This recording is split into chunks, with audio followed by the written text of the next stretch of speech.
नमस्कार साथियों, मैं हूं संतोष जावरिया और आप देख रहे हैं अनुपम एजुकेशन चैनल। हमारे चैनल पर आपका हार्दिक हार्दिक स्वागत है। इस वीडियो के अंतर्गत हम आपको दिखाएंगे क्लास 10th के मैथमेटिक्स के क्वेश्चन पेपर का सॉल्यूशन। तो आइए बिना विलंब किए हम आपको सॉल्यूशन दिखाते हैं। तो यहाँ पर पहला क्वेश्चन इस तरह से है, इसमें कुछ इंस्ट्रक्शन दिए गए हैं जिन्हें आप पढ़ लेंगे। पहला क्वेश्चन है, सही विकल्प चुनकर लिखिए 6 और 20 का HCF क्या है। तो 6 और 20 को जो आंसर्स दिए गए हैं इनमें सबसे बड़ी जो संख्या जो इन दोनों को काट सकती है तो वो 2 है। बड़ी से तात्पर्य है जो इन दोनों संख्याओं को विभाजित कर सकती है, तो यहाँ पर 2 है, इसलिए इसका 2 राइट आंसर है। आप सोचेंगे 6 को काट सकती लेकिन 20 को नहीं काट सकती, इसलिए ये आंसर नहीं है, आंसर आपका 2 रहेगा। इस तरह से आपको इन दोनों को चेक करना है, लेकिन ये दोनों आंसर गलत है। चलिए आगे चलते हैं। त्रिघात बहुपद में कितने शून्य होते हैं। त्रिघात है तो बेशक कितने हल होंगे, 3 होंगे। और अगला क्वेश्चन है, समीकरण निकाय आपको दिया गया है, ये इस तरह से समीकरण निकाय दिया है कि एक अद्वितीय हल होने की शर्त क्या है। तो अद्वितीय हल होने की शर्त होती है A1/A2 does not equal to B1/B2। इसका राइट आंसर होगा। इसके बाद चलते हैं, अगला क्वेश्चन है, त्रिघात समीकरण का मानक रूप लिखिए। मानक रूप में क्या होता है, स्टैंडर्ड फॉर्म होता है, तो वो होगा ax² + bx + c। जैसा कि आपने पढ़ा होगा, वर्ग समीकरण या द्विघात समीकरण बात एक ही है, उसका मानक रूप। उसके बाद में AP -3 -1/2 का 11वां पद क्या होगा। तो इसमें आपको जो है 11वां पद निकालने के लिए सूत्र होता है Tn = a + n-1 × d से आप इसे करेंगे तो जो आपको आंसर प्राप्त होगा वो 20 प्राप्त होगा। तो उसका राइट आंसर क्या है, 20 है। उसके बाद शंकु की तियर्क ऊंचाई का सूत्र जो होता है वो होता है L √R² + h²। अगले क्वेश्चन की ओर चलते हैं। √2 एक संख्या है, कैसी है, तो ये अपरिमेय संख्या है। और श्रीधराचार्य ने एक सूत्र प्रतिपादित किया था जिसे अब सूत्र विधि के रूप में जाना जाता है। सूत्र विधि भी कह सकते हैं या द्विघाती सूत्र, लेकिन ज़्यादा सुटेबल है सूत्र विधि के रूप में जाना जाता है। अगला क्वेश्चन है, AP 5, 10, 15, AP मतलब है अरिथमेटिक प्रोग्रेशन इन समांतर श्रेणी का 10वां पद क्या होगा, तो ये होगा 50। इसके बाद अगले पद पर चलते हैं, अगले प्रश्न पर चलते हैं, जिसमें है सभी त्रिभुज समरूप होते हैं। तो कौन से होते हैं, समबाहु त्रिभुज। सभी समबाहु त्रिभुज में कोण तो 60-60 का होता है, लेकिन भुजाएं बराबर हो ये आवश्यक नहीं है, लेकिन उनकी भुजाओं का अनुपात क्या होता है, बराबर होता है, इसलिए वो सभी त्रिभुज क्या होते हैं, समरूप होते हैं। अगला क्वेश्चन है, किसी बिंदु की एक अक्ष से दूरी क्या कहलाती है। तो एक अक्ष से दूरी कहलाती है y निर्देशांक मीन्स कोटि, और एक निश्चित घटना की प्रायिकता क्या होती है, तो वो होती है 1 होती है। अगले क्वेश्चन की ओर चलते हैं, जहाँ पर सही जोड़ी है। तो देखिए इसमें यहाँ ध्यान देना, इसमें जो आंसर रेडीमेड दिए गए उन पर ध्यान मत देना क्योंकि इसमें कुछ गलत है। sin² A + cos² A क्या होगा, तो इसका आंसर है 1। उसका tan 90 - A है, तो इसका आंसर होगा cot A। क्या होगा, कोट है, जो कि नीचे दिया गया है। तो ये है कोट, सॉरी नीचे ये दिया है कोट A। उसके बाद में यहाँ से यदि हम 9 कॉमन लेते हैं तो हमारे पास बचता है sec² - tan² A, और sec² - tan² होता है 1, और 1 × 9 9 हो जाता है, इसलिए इसका राइट आंसर क्या होगा, 9 होगा। उसके बाद में बिंदु 0, 4, 3, 0 के बीच दूरी क्या होगी, तो इन दोनों बिंदुओं की दूरी निकालेंगे तो आपको आएगी 5। कितनी आएगी, 5 आएगी, और ये आंसर दिया है ऊपर, तो हम यहाँ पर इसका राइट आंसर होगा, कितना होगा, 5। अब आता है मज़ेदार प्रश्न जो कि काफ़ी लोगों ने गलत किया है, घनाभ का आयतन।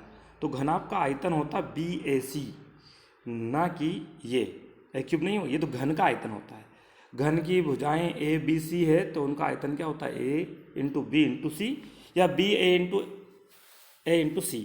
कुछ भी लिख सकते हैं, ABC को किसी भी तरह से गुणा लिख सकते हैं, गुणा तो वही आना है, लिए BAC रहेगा। और वर्ग का जो क्षेत्रफल है वो होता है A² होता है, जहाँ A घन की कोर है, वर्ग की कोर है। आगे चलते हैं अगले क्वेश्चन की ओर। तो वो इस तरह से है।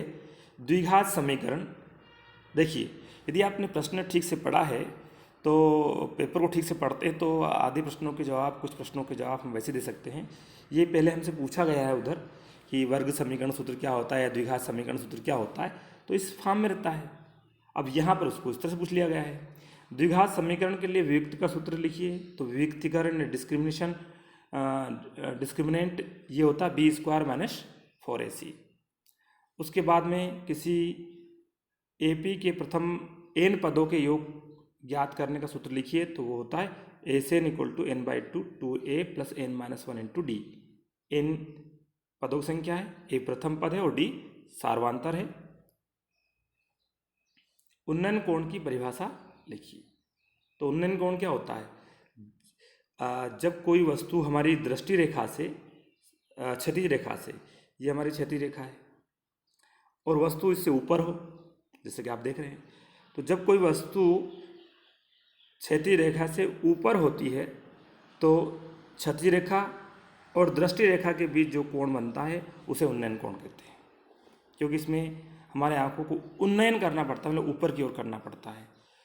तो यहाँ पर इस तरह से है।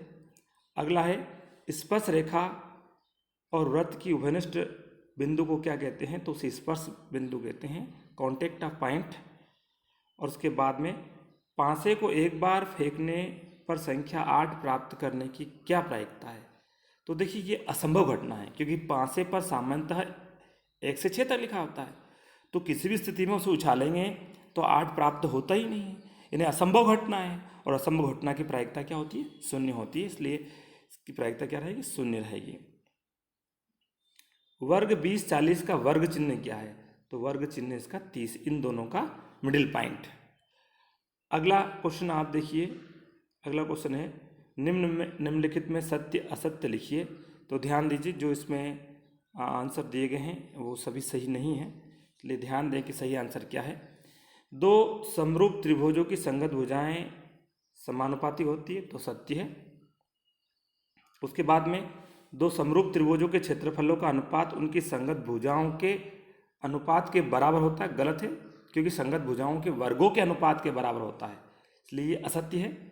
और अगला है दृष्टि रेखा प्रेक्षक की आँख को उस बिंदु को मिलाने वाली रेखा होती है, तो बिल्कुल सत्य है। स्पर्श रेखा ही छेदक रेखा होती है, तो यह सत्य है। उसके बाद अगला पॉइंट है, अगला क्वेश्चन हमारा ये, बिंदु 7 1 और 0 0 के बीच की दूरी कितनी है? 5√2, तो बिल्कुल ये 7 का वर्ग यानी कि 49 हो जाएगा, और इसमें नीचे 1 का वर्ग हो जाएगा, तो ये 50 हो जाएगा। 50 का 5√2 होता है, सत्य है।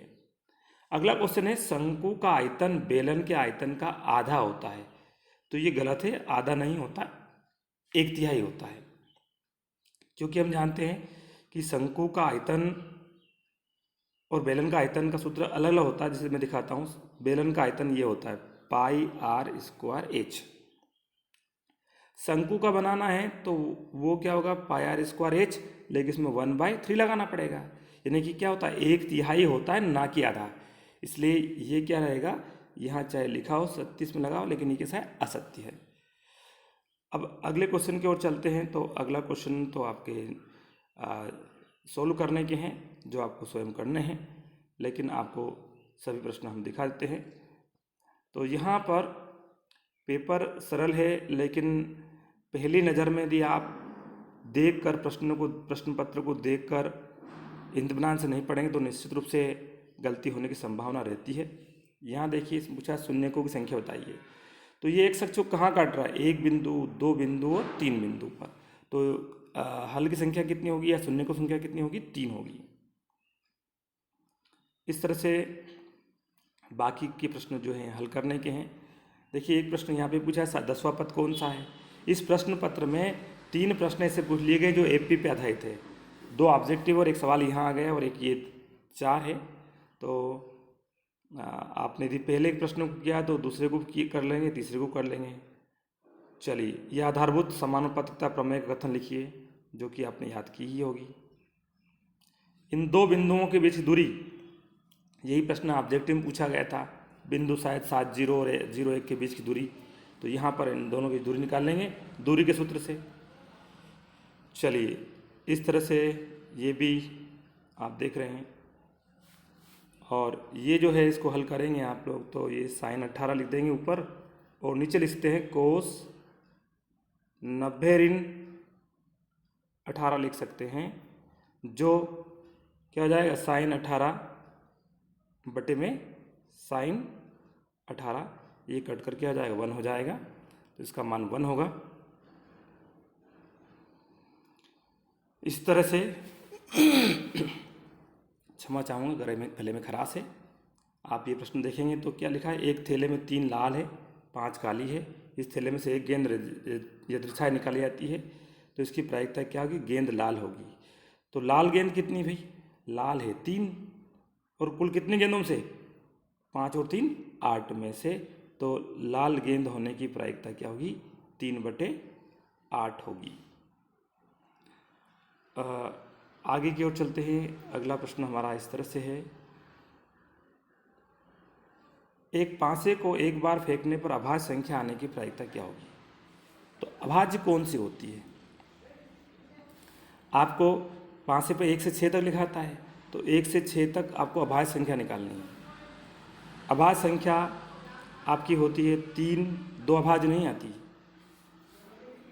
2 अभाज्य संख्या नहीं आती, 3 है और 5 है और 7 है।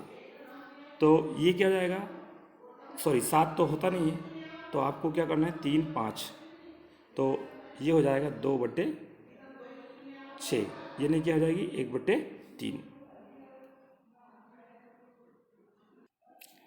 चलिए, अगले प्रश्न को आपको स्वयं देखना है। तो अगला प्रश्न आपके इस तरह से हैं, जिनके आप स्वयं हल कर सकते हैं, आपने किए भी होंगे और आपका पेपर अच्छा रहा होगा, इस तरह की हम उम्मीद करते हैं। हमारे इस वीडियो को देखने के लिए आप लोगों का बहुत बहुत धन्यवाद करती हूँ। जय हिंद, जय भारत।